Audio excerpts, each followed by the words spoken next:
Department has stepped up its enforcement of 72-hour parking restrictions in the harbor parking lot, and in turn, that has created some interest and some need to clarify issues related to 72-hour parking in that lot, and actually in all waterfront parking lots. And also the recent implementation of pay and display parking systems. They're actually called pay and display parking management systems, but the pay and display systems has also driven the need to clarify the Municipal Code Title 17 relative to how those are tracked and how people need to display those receipts on their windshields. But we'll get into that here now. Regarding the 72-hour limit, in early 2013, the Harbor Commission convened an ad hoc parking committee to look at, initially it was to look at the issue of storage vehicles in the harbor parking lot.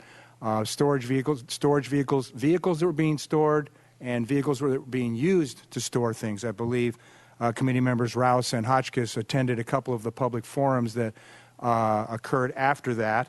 And the ultimate consensus of the parking committee and of the public that attended those forums was that rather than create new laws relative to what we call the blue permit vehicles, the vehicles that are allowed, vehicles offered to slip permittees and tenants, especially slip permittees who are allowed to stay in the harbor parking lot more than 72 hours, originally designed to allow people to go cruising and what have you without having to move their cars every 72 hours.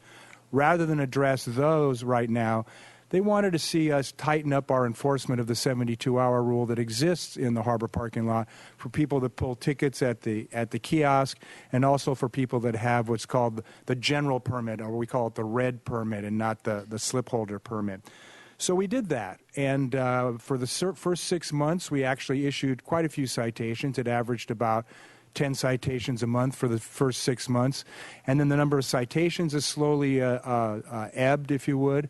And as well, several people have sort of gotten the message, and instead of doing the 72-hour dance, if you will, moving their cars around, they have actually left the lot. So there have been improvements on that front. And actually, there's been a bit of spillover, too, into the storage vehicles. A few of those have actually left the lot as well, even though they weren't the focus of the 72-hour enforcement enhancement. But along the way, we discovered a couple of things that were brought to us, one, both by actually protestations from the public. The first was relative to the 72-hour rule. The code as it existed said that you had to leave your parking stall after 72 hours. And we are of the opinion in joint discussions with the city attorney's office, that's certainly not the intent of the 72-hour rule. Not to, you can look at it in an odometer through the window and you can see that it's moved less than a 10. In fact, it hasn't moved, functionally.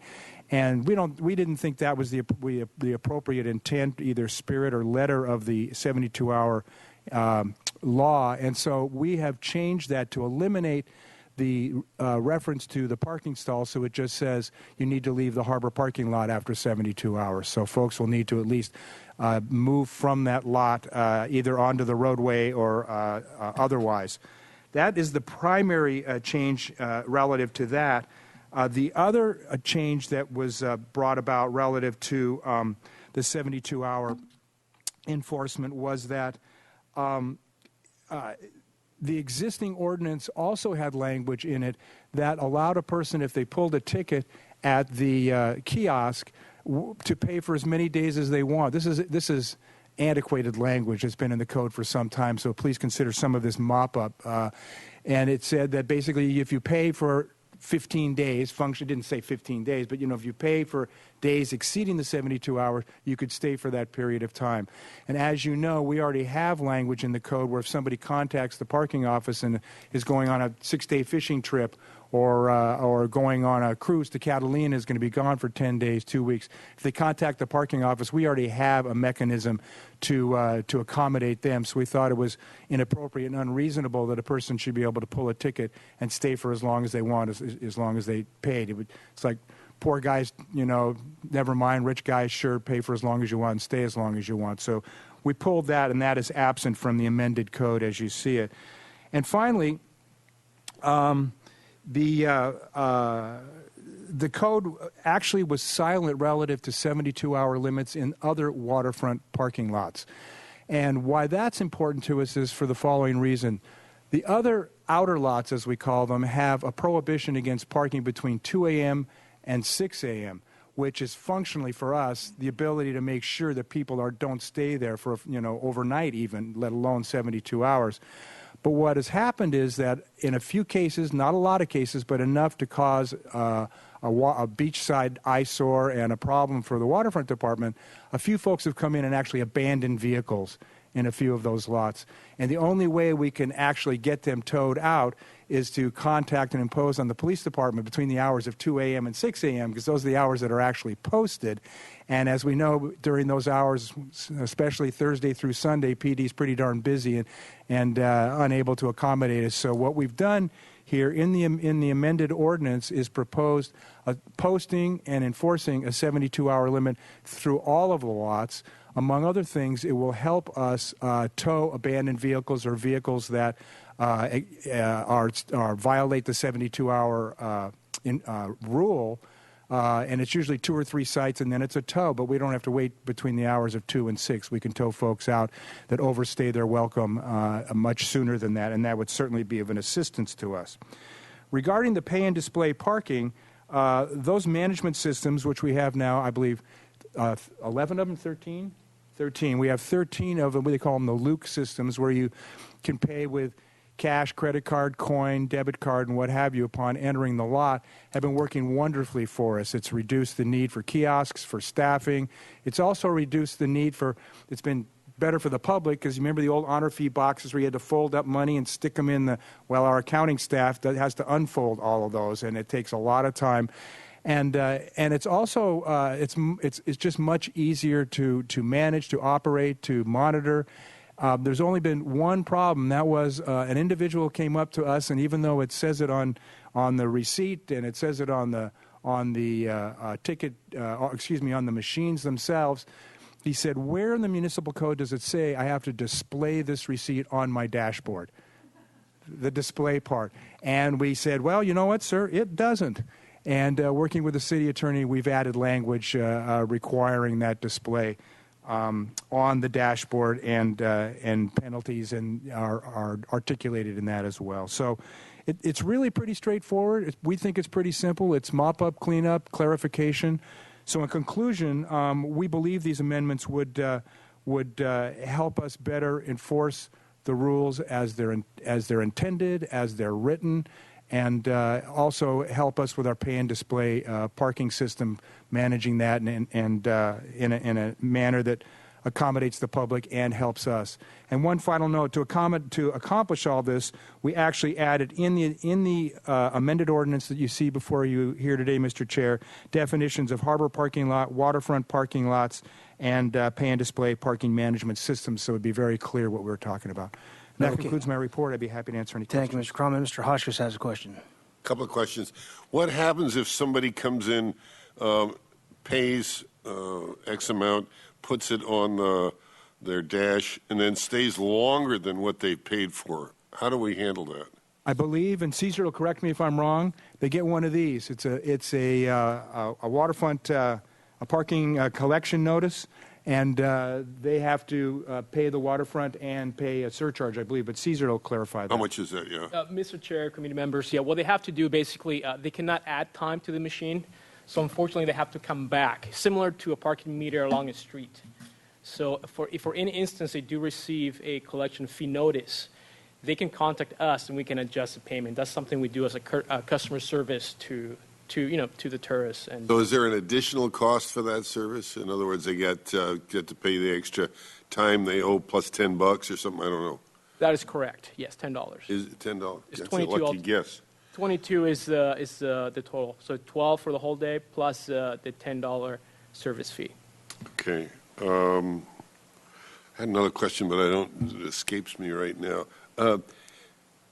I know. Have you had much pushback on this? Because for a while we had some people that were leaving their paint trucks there and stuff that were taking advantage of the old parking system.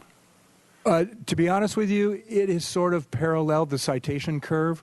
We had some pushback at the beginning, but I think it was really more people getting accustomed to the new what should have been, and will fall on our sword here, long-standing enforcement policy.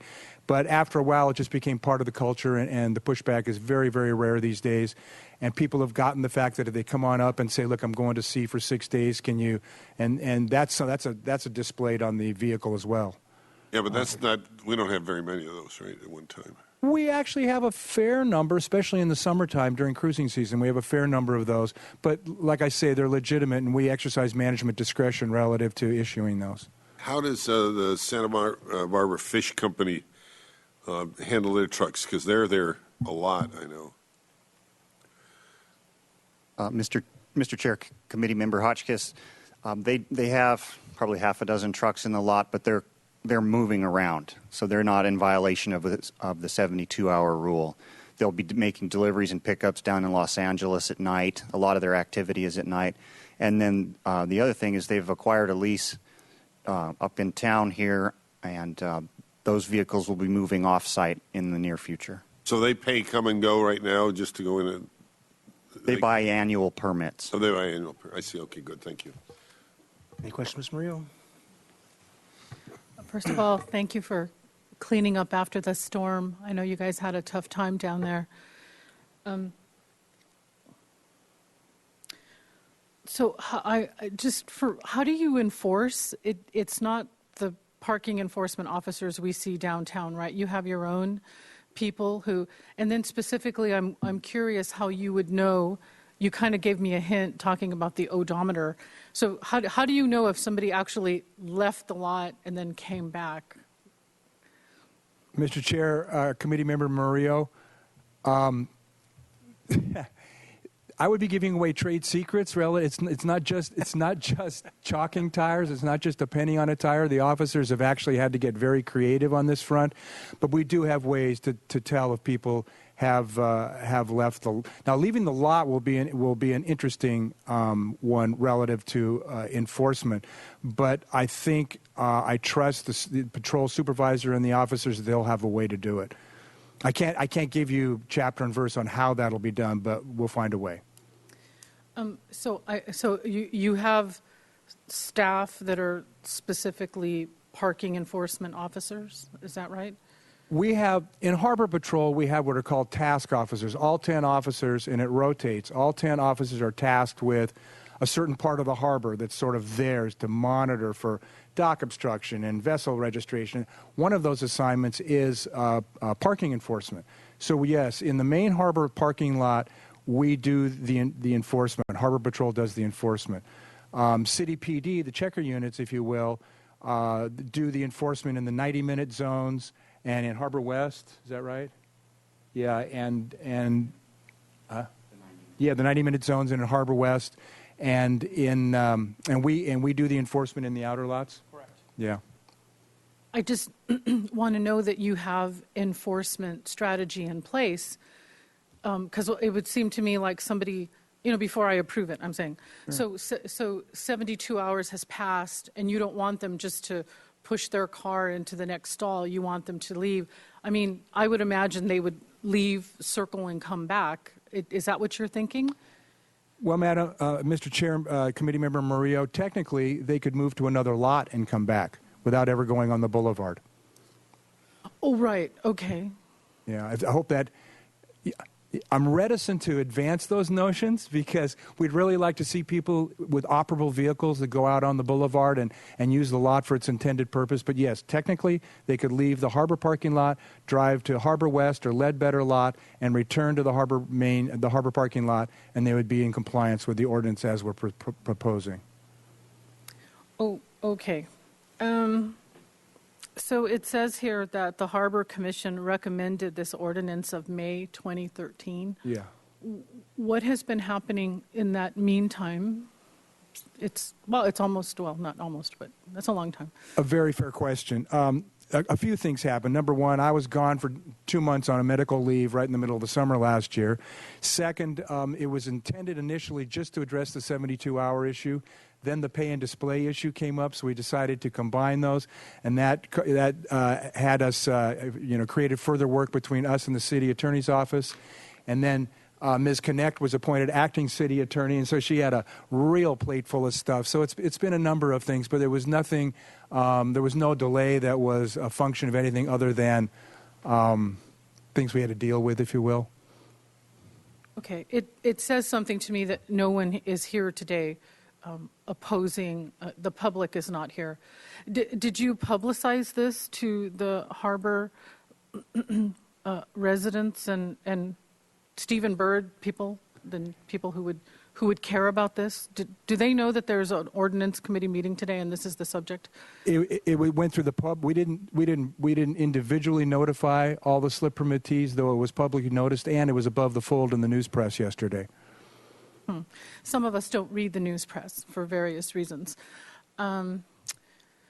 So, okay, can I ask one more question? So if someone pays the $12 fee, do they get to stay there overnight? Or that's the between 2 a.m. and 6 a.m. prohibition?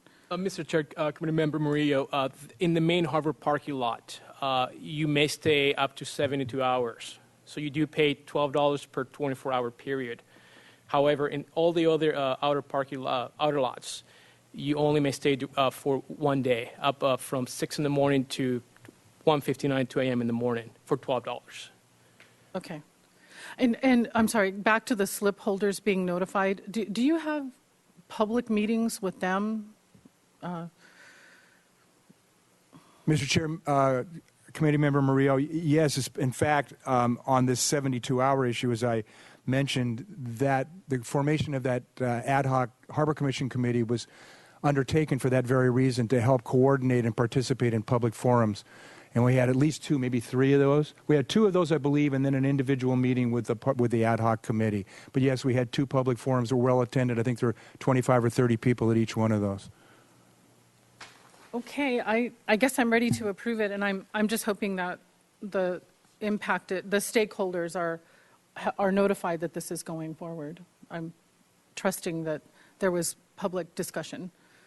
Just one final note on that. We're probably going to write an article in Dock Lines about it as well, just to put a cap on it. Thank you.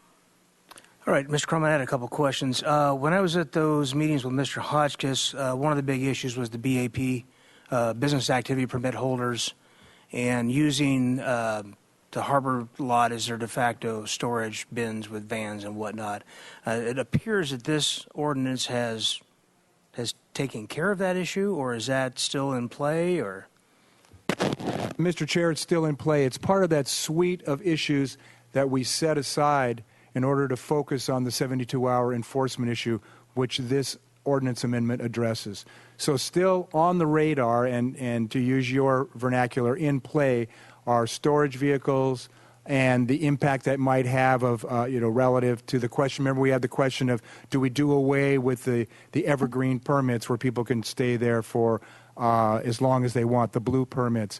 And a subset of that was BAPs, folks who needed to be there for long periods of time. There were other issues.